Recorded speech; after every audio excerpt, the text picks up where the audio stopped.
Boa noite, amigos. Aqui eu sou o Matheus Tiburcio, do canal Cicleton. Em primeiro lugar, queria pedir a todos vocês que se inscrevam nesse canal, que deem um like nesse vídeo, isso é importante, e que vejam a live que eu fiz sobre o filme Corra, que trata essa questão racial americana, certo? No canal Mangaton, que é o meu canal colaborativo de cultura pop com os meus amigos Henrique e Rick. O link está aqui na descrição. E vejam todos a live, se inscrevam todos no Mangaton, porque a minha meta é de chegar até os 10 mil inscritos antes do fim do ano. Bem, faleceu, acho que há 2 dias atrás, o O.J. Simpson, né? O Simpson, ele nasceu em uma família particularmente desestruturada, né? Inclusive, o pai dele era travesti, certo? E morreu de AIDS. É uma história muito trágica. Essa história é muito trágica, certo? E enquanto jovem, ele se notabilizou como um atleta acadêmico. E ele se tornou particularmente notável como um jogador de futebol americano. Ele bateu vários recordes no futebol americano, certo? O futebol americano é um esporte que ele é muito acadêmico, ele é muito associado a universidades. Ele começou pelo time da University of Southern California, que é uma universidade que tem uma fama muito ruim por ser uma universidade que aceita filhinhos de papai via suborno. Simpson, ele, como jogador de futebol americano, em regra tem uma carreira curta, pelas lesões, etc. Ele se aposentou cedo do futebol americano e foi trabalhar como ator. Ele meio que virou, por um certo período de tempo, o ator negro padrão, especialmente de filmes B, o que era um cargo difícil. Certo? Na verdade, o O.J. Simpson tinha uma vantagem muito forte, que o fazia ser alguém de particular bom trânsito entre os establishment, porque ele não tinha interesse político na questão do movimento negro. Não tinha. Não tinha de jeito nenhum. Certo? E foi uma coisa particularmente irônica, né, que isso, o movimento negro foi o que o salvou.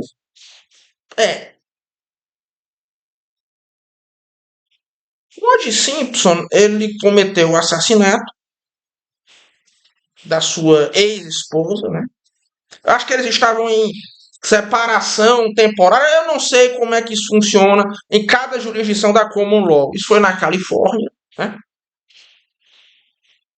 Provavelmente, de fato, ele cometeu sim um crime, né? E isso culminou em uma perseguição dele pela polícia, certo? A passo lento, né? Pelas estradas da Califórnia, que foi televisionada nos Estados Unidos e globalmente.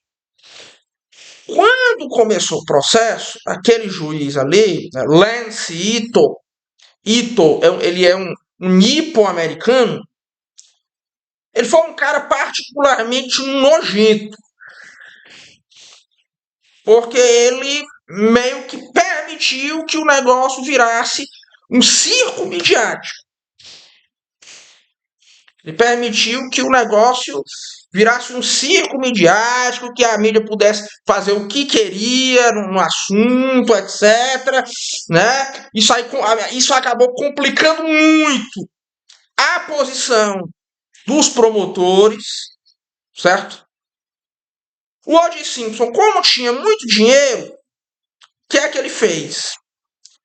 Ele recrutou um Dream Team de advogados, certo?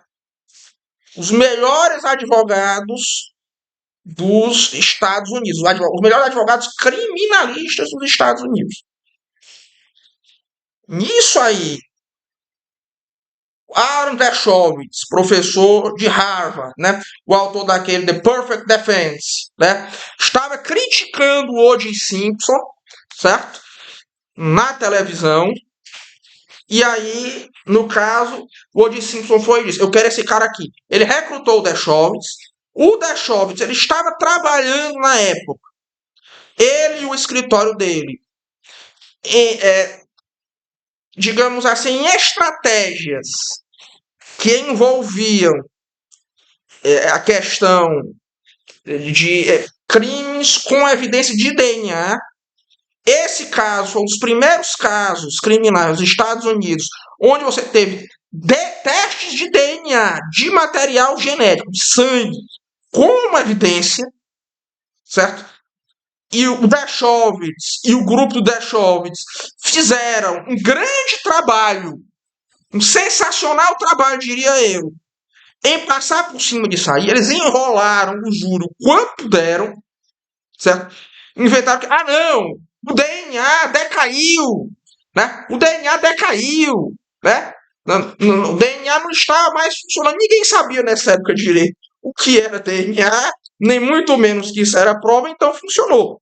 Foi também F. Bailey. F. Bailey, certo? Era outro grande tribuno da história dos Estados Unidos, que ele foi o advogado do Santo Traficante Júnior, certo? Da máfia italiana, e da Patrícia Hearst, né? Neta do William Randolph Hearst, né? Que no caso foi o grande barão da mídia americana, né? O avô dela, no caso, foi digamos assim, ele foi parodiado pelo Orson Welles no filme Cidadão Kane. Ela, a Patrícia, a Patty Hearst, né, ela foi sequestrada por uma milícia comunista, certo? Por terroristas comunistas, e ela entrou para esse grupo terrorista também cometeu crimes. Esse Bailey foi o advogado dela, certo? E no julgamento do O.J. Simpson, ele foi o responsável pela famosa cena das luvas, né? Ele também fez uma cross-examination, né? Do tal do Fuhrman, Mark Fuhrman, né? Que foi o policial que comandou a operação, salvo engano, né? Ele revelou que o tal do Fuhrman, né? Era, de fato, um ex-racista e parece que tinha até ligações com o neonazismo, né? Aí isso aí queimou muito o caso da defesa, o caso da acusação, né? Isso aí queimou muito o caso da acusação, porque os Estados Unidos são sociedade étnica, né? Eles conseguiram provas de racismo no departamento de polícia de Los Angeles, né? Foi um negócio assim. Os caras foram fundo. Foi uma defesa barra pesada, certo? Os promotores todos muito fracos, né? Os promotores muito fracos, toda a equipe, certo? De acusação muito infeliz. E ainda por cima, eles contrataram um advogado chamado Johnny Cochran para comandar a equipe de acusação, certo? Que o Cochran, ele era um advogado, era advogado do movimento negro, grande orador e especialista em lidar com situações onde havia conflito racial. Nos Estados Unidos, se houver um caso no qual você tem testemunha negra contra um branco, ou testemunha branca contra o negro, ou testemunha latina contra branco, ou de negro contra judeu, como foi o caso do Frank, do Léo Frank, né? Vai ser uma confusão, porque os Estados Unidos são uma sociedade étnica, certo? E o Cochran usou isso brilhantemente para construir uma defesa dizendo que o O.J. Simpson era vítima de racismo. Resultado, salvo engano, dos 12 jurados, 10 votaram pela absolvição do Simpson. 10! 10 jurados! Certo? 10, 10, 10! Salvo engano! Salvo engano dos 12. Petit jury, em regra, são 12 jurados, né?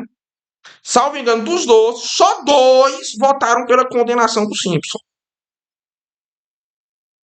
Nessa brincadeira aí, você teve inúmeras das pessoas relacionadas ao caso que receberam programas de televisão, inúmeros deles escreveram livros, publicaram livros, só o tal do Lance Eaton, que até hoje nunca publicou um livro. E você teve um detalhe muito bizarro que se cristalizou na mídia americana. Porque o melhor amigo do O.J. Simpson era um cara, um executivo do ramo do cinema chamado Robert Kardashian, certo? O Robert Kardashian, ele era advogado inativo.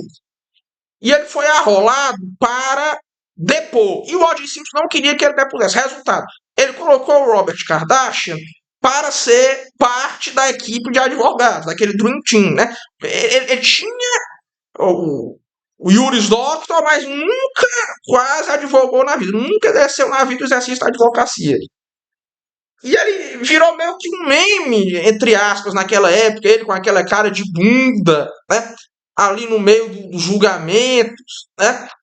Sem entender nada do que estava se passando, mas ali no meio dos advogados. E aí acabou que, nesse circo midiático, a ex-mulher dele e as filhas dele, a Kim Kardashian, Khloe Kardashian, Kourtney Kardashian, todas elas receberam cada uma um programa de televisão, e isso aí virou uma cachorrada que se estende até hoje, na qual cada uma delas, certo? Virou bilionária. Acho que todas elas são bilionárias hoje em dia. Bilionárias. Certo? Aí a Kim Kardashian fez filme pornô, se casou com Kanye West, se separou. Nem eu entendo a situação disso agora. Né? Posso muito bizarro, porque um caso grave, trágico, caso de homicídio, né? Acabou virando uma das maiores cachorradas dos Estados Unidos. Certo? No dia do julgamento, no dia do encerramento do julgamento, quando o veredito ia ser lido, ninguém nos Estados Unidos quase trabalhou. Você teve uma perda financeira para o PIB, que eu acho que chega a bilhões de dólares, certo?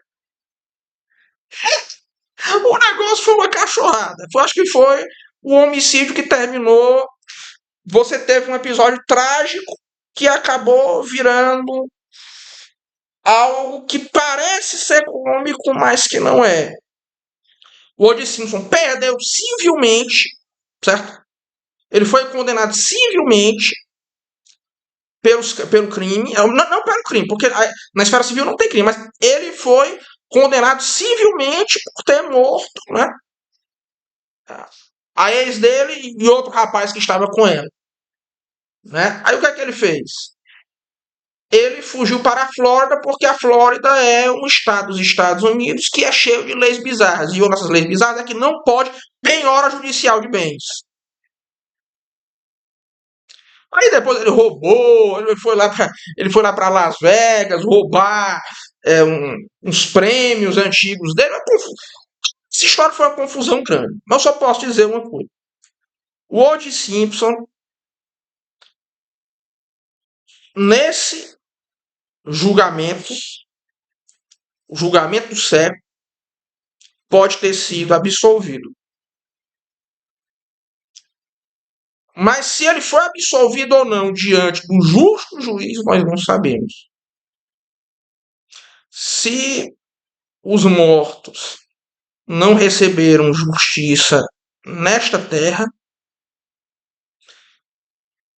talvez eles tenham recebido na outra, no outro mundo, né? Talvez o justo juiz lhes tenha feito justiça. Forte abraço a todos e até logo. Vejam a live que eu fiz no Mangá, viu? Até mais.